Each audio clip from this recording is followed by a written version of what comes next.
Wooden face. Fine face. Wooden face. Fine face.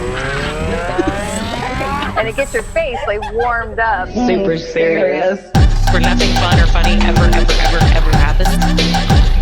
This is a super serious thing. I don't even like dogs. Super serious. Hello, everybody, and welcome back to another episode of Super Serious Dog Podcast. I'm your host, Misha Bielitsky, with Courtney Cuellar, and we also have another guest for you guys today, Chad Mackin. Welcome, Chad. Hey, thanks for having me. Yeah, no problem. Thanks for agreeing to talk to us. So, Chad, I usually do an icebreaker question, and you're going to be victim to it as well. Okay. Break up with your dog, right? So imagine you had to break up with your dog. How would you let them down easy? That's a tough one. You know what? My dog is so well loved by everybody. I would just let her pick somebody else to go live with. Kind of the there's plenty of fish in the sea. You're gonna be better. You're gonna find someone better. Yeah, I would just she would get into anybody's car, I think. So What kind of dog is she? She's a mutt. I found her in a parking lot many years ago, and I thought that I found a Malinois puppy. I was like, oh cool. Shit. Right. And I mean, I looked for her owners, but nobody was, it was far away from where I lived. I was an hour away from home when I found her, but I was thinking, oh, cool. A Malinois. This is awesome. And then I took her to the vet and they're like, oh no, she's fully grown. It's like, oh, so she's Darn. She's like a miniature Malinois, I call her. She's, nice. She makes friends everywhere she goes. That's the thing. Because if I were to die, there'd be fist fights over who got to inherit her. I think. Yeah. It's everybody loves her. She's sweet. That's the word to describe her. She's not drivey. She's just a sweet dog, and she's awesome. And she's perfect for my lifestyle. That's right. Cool. That's awesome. That sounds like my little dog Nelson. I was going to say the same thing. Yeah, if anything ever happens to me, people are going to fight over him. And anytime I go out of town, I'm like, hey, can anybody watch any of my dogs? And everybody's always like, I'll watch Nelson. Everyone wants to watch Nelson. Not the other fuckheads. Hey, that's not true. I said Nelson or Pepper or Ruka. So I gave you options. That's true. You did. Chad, was your dog, was she already super sweet and awesome kind of right off the bat, or did you have to put a lot of work into her to get her that way? No, I had to put some work into her. She was fearful of strangers, and she had some pretty serious separation anxiety, which is probably how she came to be loose. Somebody probably stuck her in her backyard and she panicked and dug her way out. And, she didn't have any collar or any identification on her, so she may have been dumped. But again, the separation anxiety might have been the deal breaker where they dumped her. I really don't know, but she was definitely skittish around strangers, and you would have if you were to meet her now, you wouldn't believe me when I told you that. And same thing with separation anxiety. She goes everywhere with me. If the weather's good enough, I leave her in the car. I can leave her in the car, go into a store for an hour, and she's just sleeps on the seat. She got a little bed. She's my co-pilot. She got a little bed on the passenger seat. And so cute. She just curls up in there, rides there, and she's just she's a real easy companion. Yeah. Yeah. Does she ever help you assess dogs and things like that? Is she pretty dog savvy? Not really. I mean, she is there was a time where I could tell you honestly that I believe she was probably the most well socialized dog in the world, because she would when I was running socials.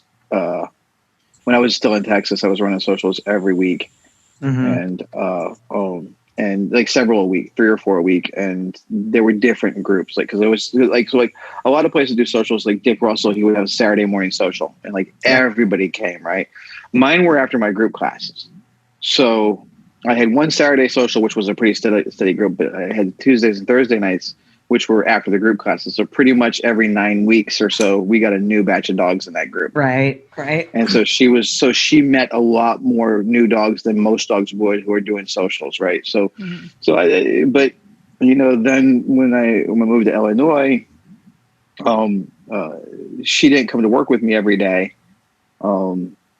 and so she wasn't always in the socials after class. So she got daycare when she came. So she's still real good with dogs, and she still she still reads dogs real well. But she's old now, and she's retired.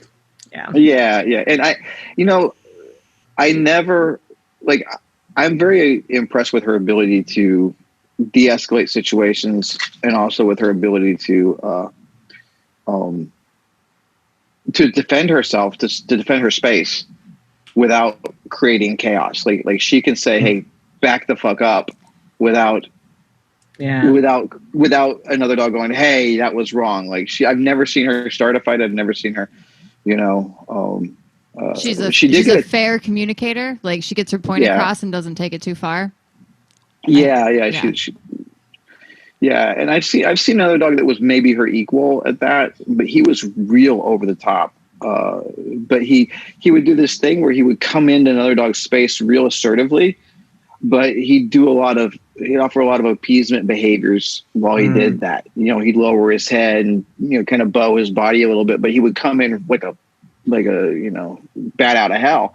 But again, I mistook him for being really skilled at it, but he wasn't. He had no confidence. And so he was policing the room because he had no confidence. Right. And so he was trying to say, please don't kill me, but I got to make you stop this. Yeah, right? Totally. Right. It worked really well. But as he got more confident, he stopped policing the room. Right. Yep. So makes sense. Became more neutral. Yeah, exactly. Yeah. So he turned out to be, I thought he was a great little helper. Turned out not to be. But it took me for 3 months I was correcting him, thinking he was being a bully, before I figured out, no, he's telling me who the problem dogs in this room are. Yeah. Right. Yeah. Totally. It's so interesting. I love Dog Social, and reading their body language and watching all those conversations, because I learn so much about communication through them, because they're just getting their point across. Mm-hmm. Yeah, for sure. So I do want to come back and kind of dive into socials, because I think that's something that is greatly misunderstood by a lot of people, like average pet owners. I'm sure you guys would agree with that as well. People who think their dog is an alpha. Right. Or like, oh, they're just playing. That happened to be on a hike this morning, but we'll come back to that. But Chad, go ahead. Tell our listeners a little bit about your background. How'd you get into dogs? How long? Tell them who you are. Tell them why it's so amazing that you're on our podcast. Yeah. Well, like I told you guys before we started, I'm just this guy. I've been training dogs for almost 30 years now, and but I took my first contract to train a dog in March of 1993. Wow! And I was in elementary school. I was learning how to write 1993 in 1993. So that's amazing. Well, I bet you I was still writing 1992 a lot then. So, totally. But it's been from that. I mean, I started very old school. Very much. Choke collars, prong collars, and not in the more enlightened way that someone would use a prong collar now, like to motivate and to key the dog up. But basically, it was. I'm going to tell you to sit. And you're going to do the damn thing. Ground, don't put your butt on the ground. I'm going to make it hurt till you do. Like that was kind of the way I was taught to do it. And I've been thinking about doing a series on my own podcast of things I wished I would have learned earlier. I like that. I love that. What's the name of your podcast? Not that I don't know it, but plug yourself. It's something to bark about. And such a cute name. Yeah, it just came to me. So we did the dog training conversations with Jack for years, and I still miss that, and I'm still sad that it ended. And it was so much fun, and it was such a good podcast. And I don't listen to my own podcast now. Yeah. I don't listen to it now, but that podcast I listened to every episode. Like after it was uploaded, I would sit back, I would listen to it with people because I enjoyed it. Because Jay and I would have this great conversational flow, and I would miss things because maybe I'm looking something up because he said something I want to check, or I would miss things. I listen back and wow, that was really kind of cool. And every once in a while, and you're not supposed to say things like this, but every once in a while I would startle myself and go, wow, that sounded really good. I I said that? Wow, that's pretty smart. Like, but when Jay said he wanted to end that because he wanted to focus on his dog sport that he's creating, it was crushing to me. It was really hard. But this is his passion, and I want him to pursue his passion for sure. And like we're still good. Like we're still like there's no awkwardness at all. Like we still talk pretty regularly. As a matter of fact, I just put out a podcast last week because he sent me a text message. He says, dude, record your fucking podcast. Like nice. I miss it. Nice.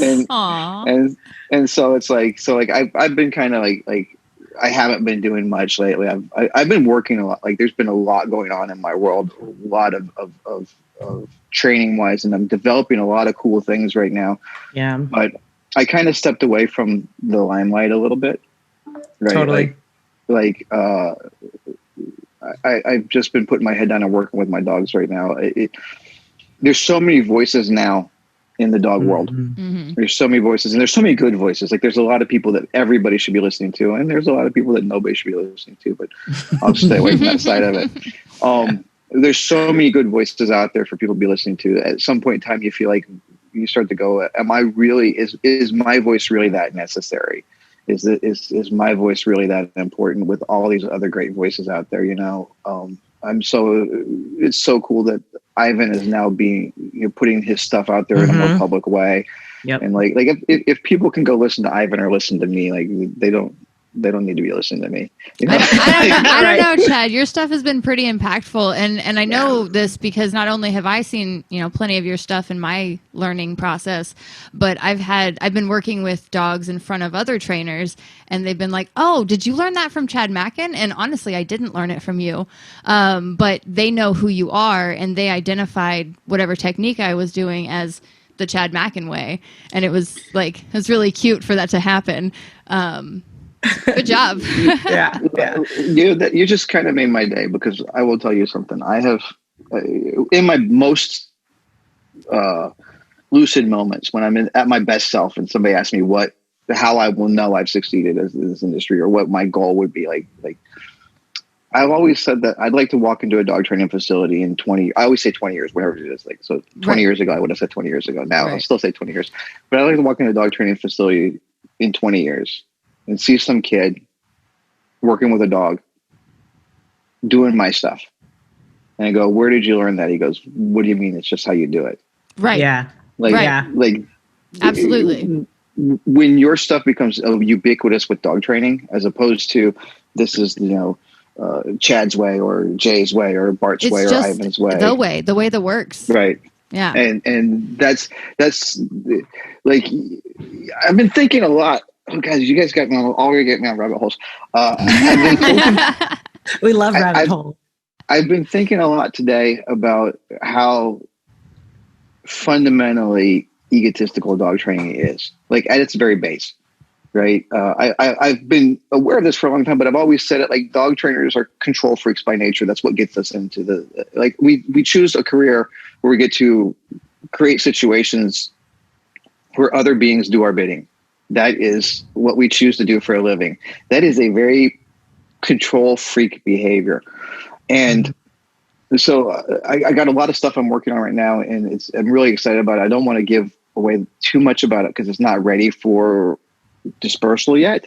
Right. But I've been really, one of the things that has been rattling around in my head for a couple of years now is the idea of, people bring us dogs that are super, super committed to behaviors that they don't want them to be committed to, right? They jump, they pull on the leash, they chase game, whatever the behavior is, right? And these behaviors persist in the face of constant attempts to punish them away, right? They keep persisting. And what is about those behaviors? Why? Because imagine, if you will, you could now, nobody should ever do this to their dog, but imagine you could, right? You train a dog to sit, right? You train him to sit through all the various means you do, and then you do sit, and he sits, and you give him a monster correction. Like, I'm talking old school, straight up off the ground, size, right? And then you tell him to sit again, and he sits with the exact same intensity or more than before you corrected him.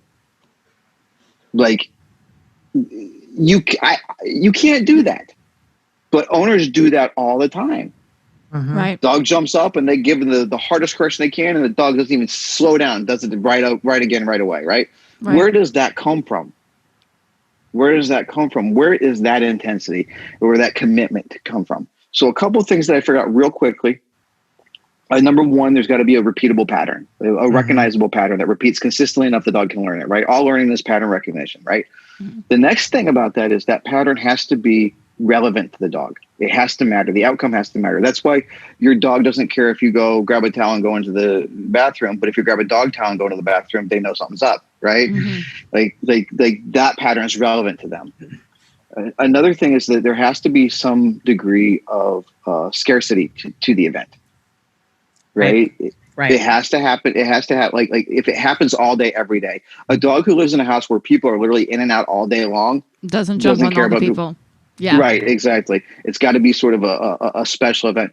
And the dog can't have control over when that event starts. Right. Right? Got to be exciting. Well, but here's the thing that took me the longest time to figure out. Like all those were pretty quick.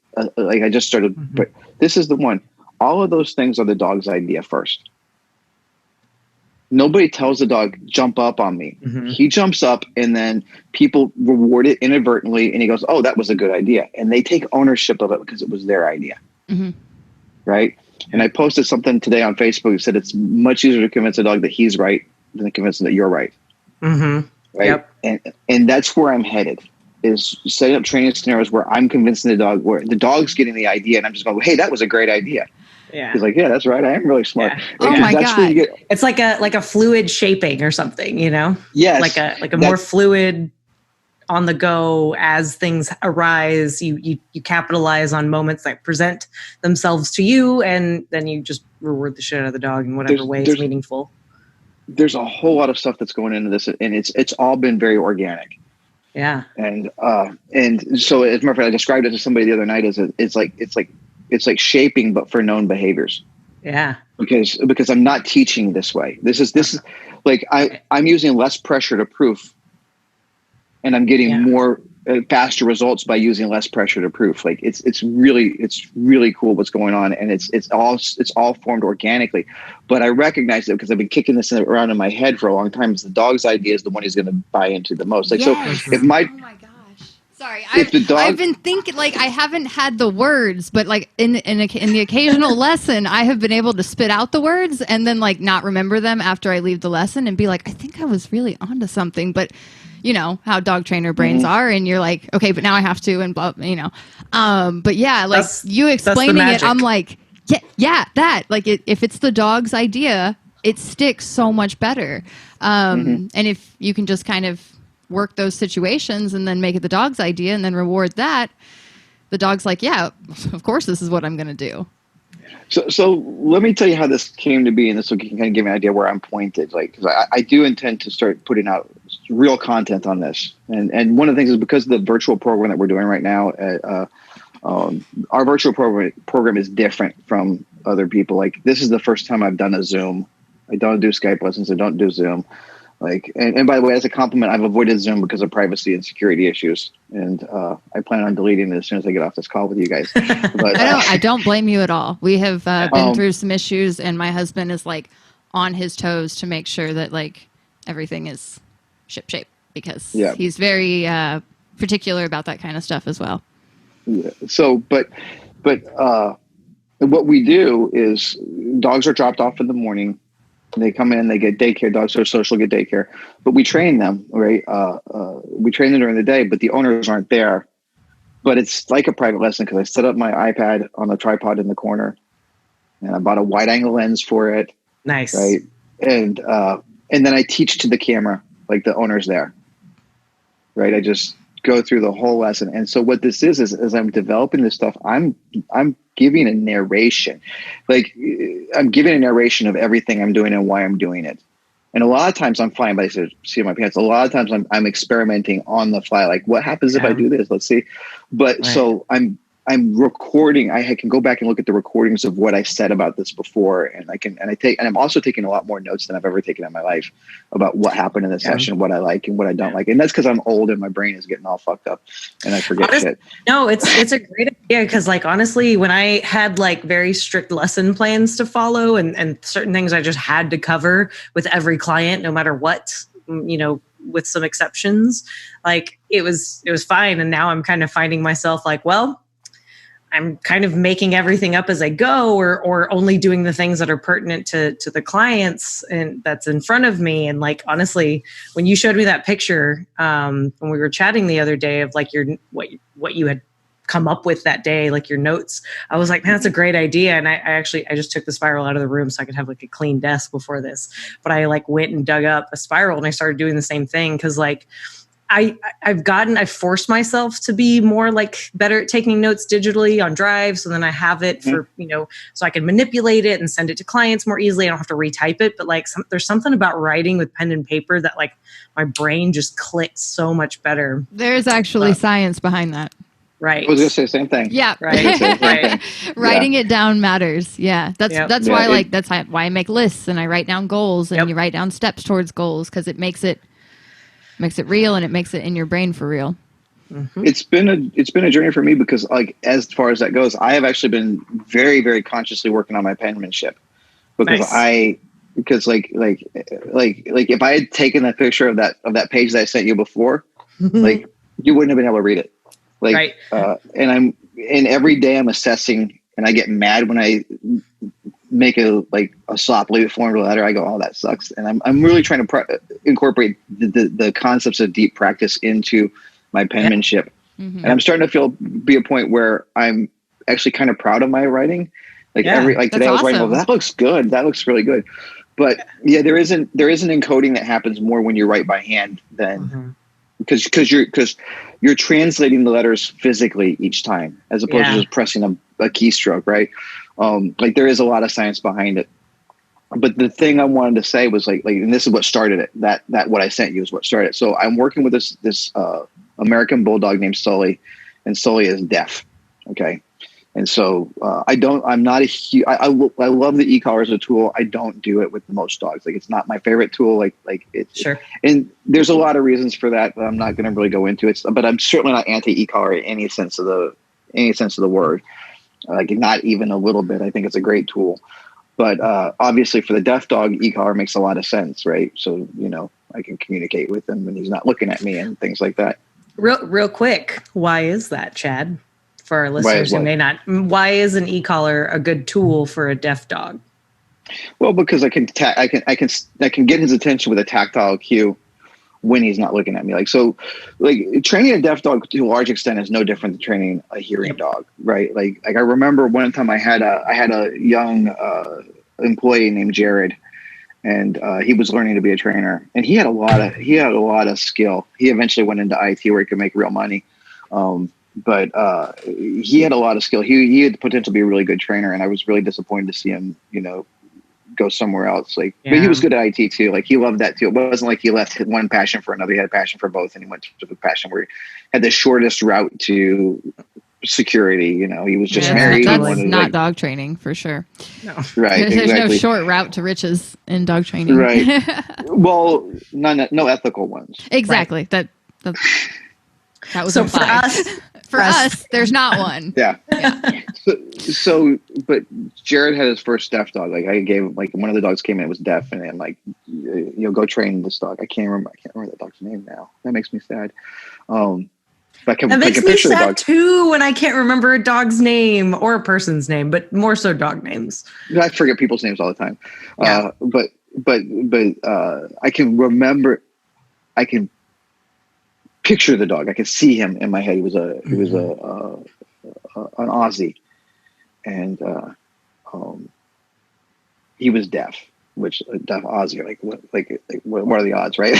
Yeah, totally. So anyway, but he's out working with him, and he's not talking to the dog.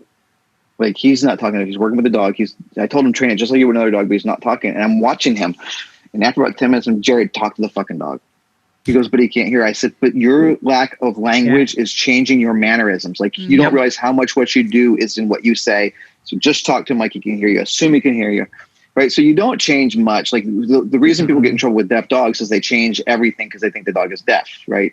Dogs are super adaptive and deaf dogs learn ways to figure it out. Right. And so you don't have to do a lot. But the one drawback to a deaf dog is you cannot give them any information unless they're looking at you. Right. Right. The dog is 10 yards away. How do you tell him to come when called if he can't hear you? Right. Yep. So the e-collar provides a solution that we can cue him with the collar. Stimulation means look at me.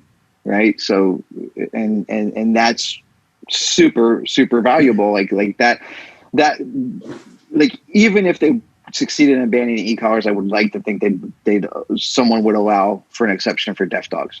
Yeah. Because that's, I think that's really valuable. But anyway, I mean, I hope they don't succeed in banning them because I understand why people want to ban them. I understand the ignorance that's behind it, the lack of information. And I understand that there's a lot of really shitty e-collar work online for people to look at and follow. And if you want to find examples of dogs being treated poorly with the e-collars that will make you want to see them all through. It's out there, and you can find it very easily.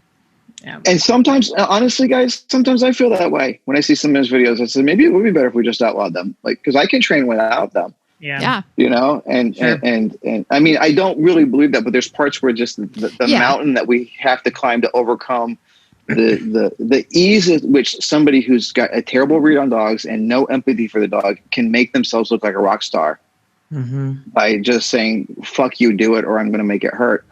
Like, it really sort of frustrates me a great deal. And, and I don't know what the solution is. Obviously I'm not for tool bans at all, but there's sometimes where I go, I get it. I understand.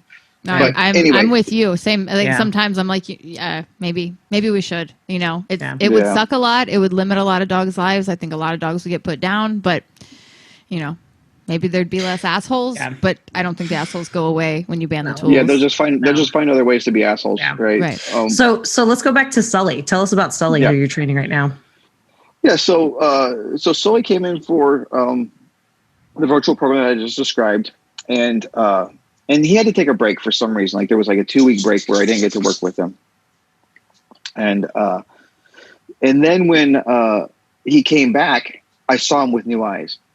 And I actually had to look at his last video to see what I worked on last time, because even though I took notes, I wanted to like get a visual.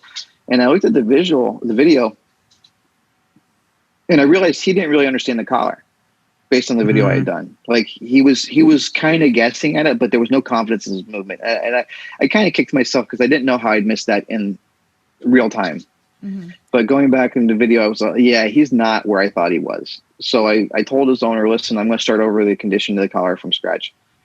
And so we started doing that. And so I generally use this sequence of tap plus leash pressure to get the dog looking at me. Then I release the button and reward. Like tap, leash pressure, look, release, reward. So the instead of making the start of the button the reward event, the end of the button is a reward event. Right. Yeah. So but the start of the button is necessary for the end of the button. So the idea is they feel the button, they get excited about the end that's coming, and dopamine jackpot. Yeah, real basic stuff. Nothing too complex. And I don't know why I made this change, because I didn't make a decision to do it. It may have been just a timing issue, but one time he looked at me and then I hit the button and brought him in with the leash. And I said, I like the way that felt. Like internally something made sense about that. And I couldn't quite, let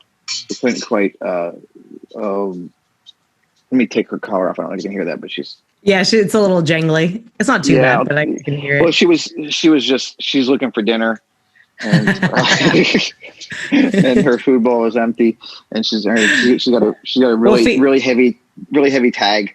Oh, nice! It's a little Texas. It's little Texas. It's really cute. This was given to me by another trainer, Jen Saban, and it's got her name and phone number on the back.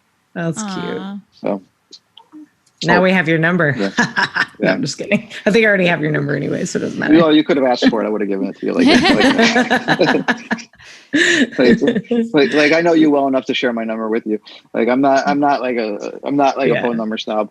But anyway, so I hit the button like after he looked at me, and then he came in, and something about that just felt right to me. And so I just started playing with it. And what happened was he started looking at me on his own more frequently. And I realized at that moment that what I had done was I had told him, it's a good idea to look at me. Right. So this isn't only something that happens when you're not looking at me. This can, it's me. It's great. It's me. You can start this reward event by looking at me. Right. I like that. And so he starts seeking it out, and he's suddenly getting more and more interested in training. And I was like, that's really cool. And then I sent the same page I sent to you to a couple other trainer friends of mine. And Tessa Walton, who is a great trainer, amazing trainer. You should try and get her on the podcast too. She's I've never had the pleasure of talking to her. I don't know if you have, Courtney, but I've heard a lot of good things about her. Yeah, she is the best kept secret in obedience, in my opinion. That's cool. Like we should have her on. She has such a cool name too. On top of that, I know it's superficial as fuck, but still. No, she is in my opinion the best kept secret in the obedience world. Watching her dog Aries heal, it's just it's like poetry in motion. Like it's just beautiful. That's cool. But anyway, I sent it to her, and she wrote back, and she's like, I've been using the collar as a something positive for a long time too. And at first I was like, wait, you didn't get it, right? So you didn't really because I was using it positive before, but this changes something different. And as I started typing the message and saying, no, but this is different, I realized that actually this was the logical conclusion of the idea of using the collar as a positive. In other words, if we're going to say we use the collar as a clicker, right? The clicker, you wait for the dog to do the thing, then you click. Yep. Don't click them to get them to do it, right? I mean, at some point you do, or you can, depending on the training style, right? Like when Pat clicks for Remy eats, you know what I'm saying? Like you can, but you don't start that way. You start by clicking when they do the thing you want them to do, or whatever, right? And so it was like this. And so I sent her, I deleted that whole message, and I said, I was going to write to you that no, this is different. But as I wrote it, I realized that it wasn't different, that this is actually a full realization of that idea. And she wrote back and she goes, no, what you're doing is good. And I hadn't thought about using it that way. So I thought she was saying, I'm already doing that, but she wasn't. Right. But she's like, that's a great idea. And so this was where I went, there's this fear that every dog trainer who's in the public eye should have. If they don't, they're kind of not, I don't think they're very sensitive to what's going on around them. But there's this fear that you come out with something new that you're really excited about, and you go, this is my new thing, blah, blah, blah. And someone goes, oh, Joe Johnson was doing that 10 years ago. Yeah. It's in this book. I got this book right here that says it. You want, if you label something as your own, you want it to be your own. You don't want to be copying somebody. And parallel development is the thing that happens. So one of the reasons why I send that out to a large group of people is to see if somebody goes, oh, that reminds me of what so-and-so is doing. Yeah. Right. And then you look into it and you see whether it's the same or not. I ripped off Larry Crone one time and didn't know it. Yeah. Right. And it was a client who told me. It was a client who told, literally, a guy comes in. I said, well, listen, let me show you this that I'm working with on your dog. And he goes, I saw Larry Crone do that in a video 2 months ago. And I literally sent the video. I sent it to Larry. I said, Larry, are you doing this? He's like, yeah. so thank God I didn't go out and promote this as my brand new idea.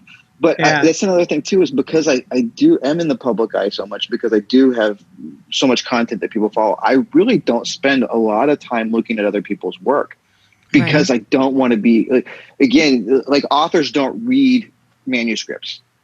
Right. If you send a manuscript to a fiction author, say, hey, can you tell me about this book? They don't read it because they don't want to inadvertently steal. Right. Because like once you read it, it's in the back of your head, it will come out sometimes later. So I try not to watch other people's stuff, which limits my growth to some degree, but at the same time, it makes it really fun and challenging.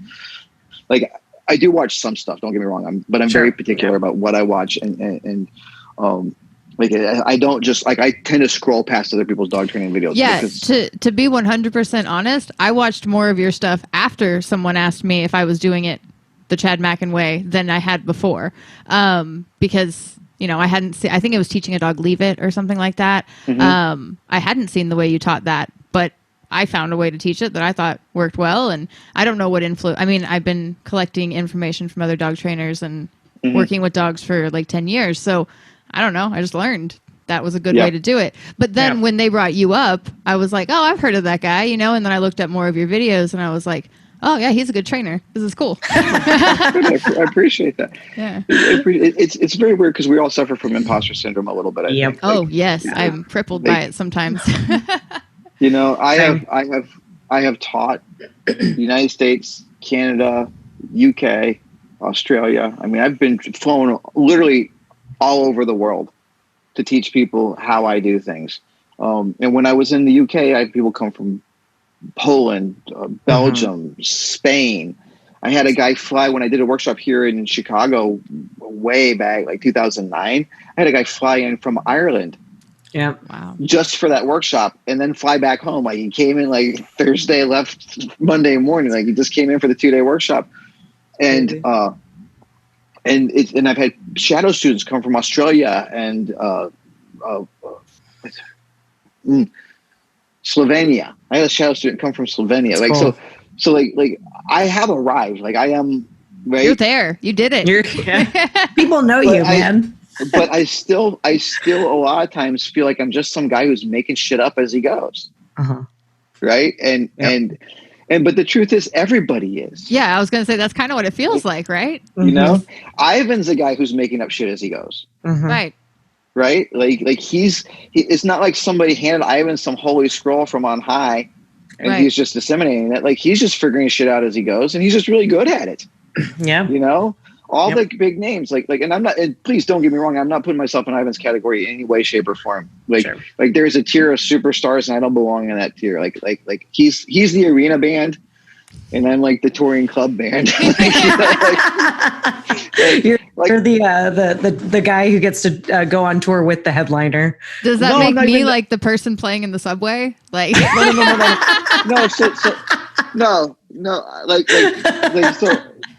So like there's the touring club band who goes and they do a featured set. Like they go in, they play 45 minutes. And then there's like the bar band who plays like all night, and they're just playing covers, like they might squeeze in one original song, but they're not playing their stuff. They're just, they're playing the songs that drunk people want to hear. They're the entertainment. Nobody's going for the band except for their friends. They're just like, so I'm the next tier up from that. Like people are coming to see me. People are like, like people are familiar with my work. Like to go on a complete tangent, non-related. I was fortunate enough to see Pantera play at a club in Houston. Nice. Right before they became Pantera. Oh, like wow. literally, that's cool. The Cowboys from Hell album had been released or had been recorded, but not released yet. They were playing the songs off Cowboys from Hell that nobody knew. That's so cool. And that was the album that broke them over. So I saw them at a real small club, and that was a fun show. But anyway, that's cool. But that's what I'm thinking. Is I'm at that level. I'm not going to get to. I don't believe I'm going to be at the stadium level because to do that you got a podium, and I don't compete, so I'll never podium. Right. Yeah. So, but I'm happy where I'm. But the point I'm getting at is that even with all of that, I still sometimes. Hold on. No worries. Oh, no worries. Well, actually, on that note, since your AirPods died, we're actually out of time for our episode. So if you guys want to hear more, we're going to go right into another episode. So check out our Patreon. You can go to patreon.com/superseriousdogpodcast. You can also email us questions if you have suggestions for guests you'd like to have on the show or anything like that. If you want to check out Chad Mackin stuff, maybe you've never heard of him before, right? Because he's just made his big break, right? Or about to debut. He's just a guy. He's just a guy, Guy. You can check out his YouTube channel. He's got lots of great stuff on there. He's also, he writes a lot of really, really great articles that I often share with tons of my clients. So you can check that out on Facebook just by following him. But again, thank you so much, Chad, for being on our show. It's been really fun, and I can't wait to talk to you more in our Patreon episode. So, Thank you so much, Chad. Thanks for having me. All right. I enjoyed it.